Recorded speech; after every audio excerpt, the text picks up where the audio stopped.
So what is this question saying? So there are two perpendicular surfaces between which a ladder is resting like this, making an angle theta with the horizontal. The coefficient of friction between these two surfaces is mu1, and these two surfaces it's mu2. Now given this situation, the question asks that what are the valid possible combinations of the mu's and the normal reactions. A free body diagram of this ladder. So what we need to do is, let's just isolate this ladder and point out what are the external forces that are acting on this ladder. So this ladder has a mass m, so a weight of magnitude mg will be acting through its center of mass, which by symmetry is its geometric center. There will be some frictional forces and normal reaction acting at these 2 points. So what will be the direction of friction at this point? So as we know, friction and normal reaction, they are reactive forces, right? What does that mean? They try to oppose the motion. They generally don't have a tendency to cause a motion. So what is the tendency of this ladder to move?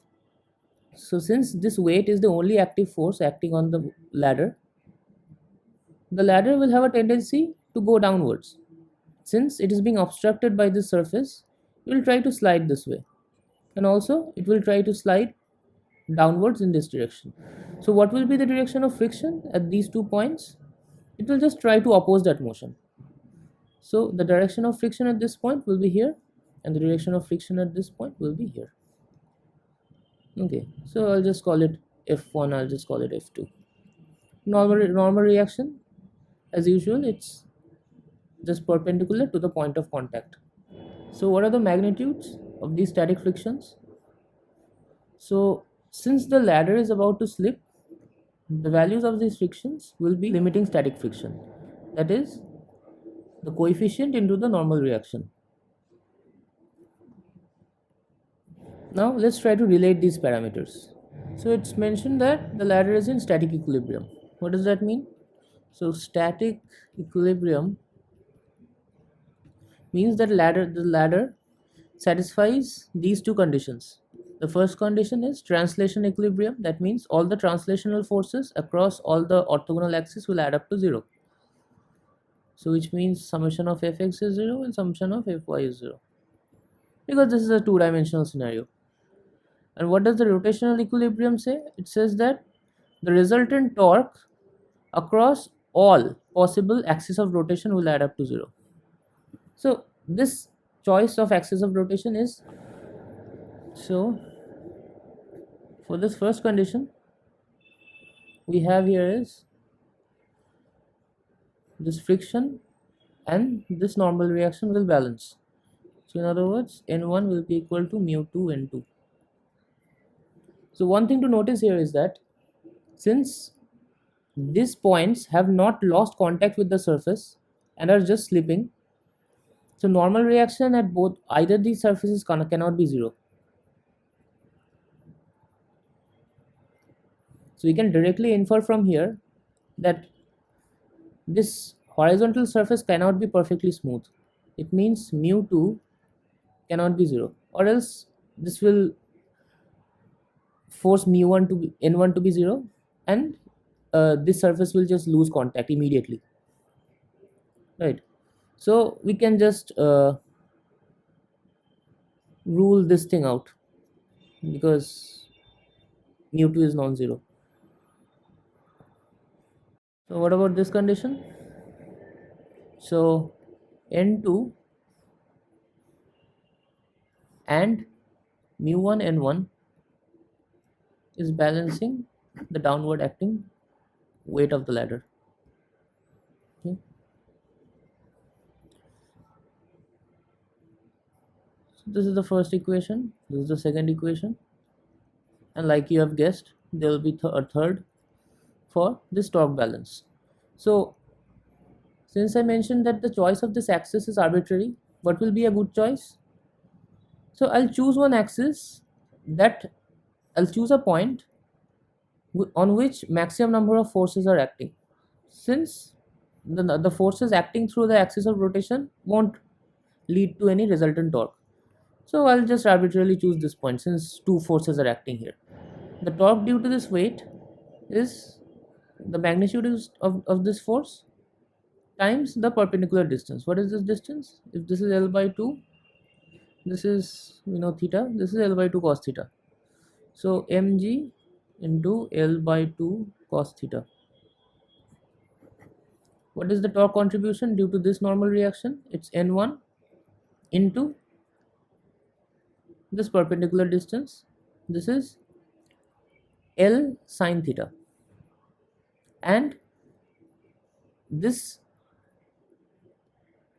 torque is opposite to the one that was due to the weight. Right. So I'll just take a negative of this. So N1 into L sine theta. The same thing will go for this. Mu1 N1. And what is the perpendicular distance this time? So this is the line of action of force, and this is the perpendicular distance. So this is L cos theta.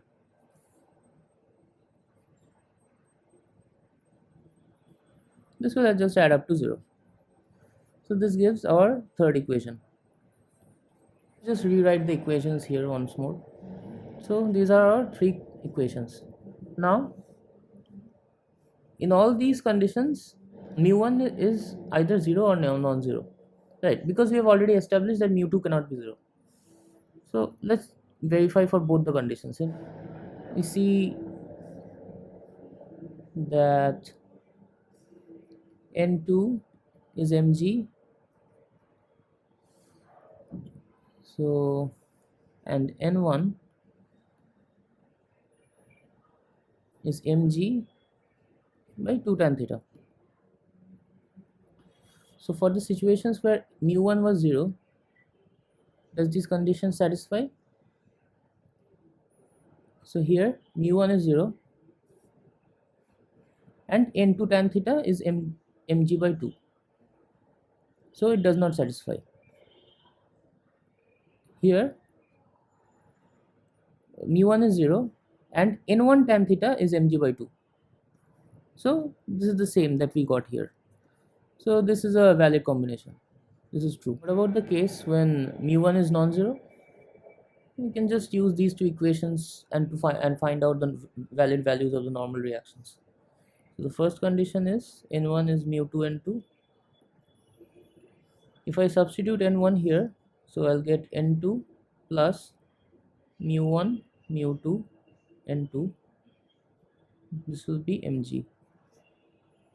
So I can take N2 out as common. This will give me mg divided by 1 plus mu1 mu2. And what about N1? N1 here will be just mu2 into this.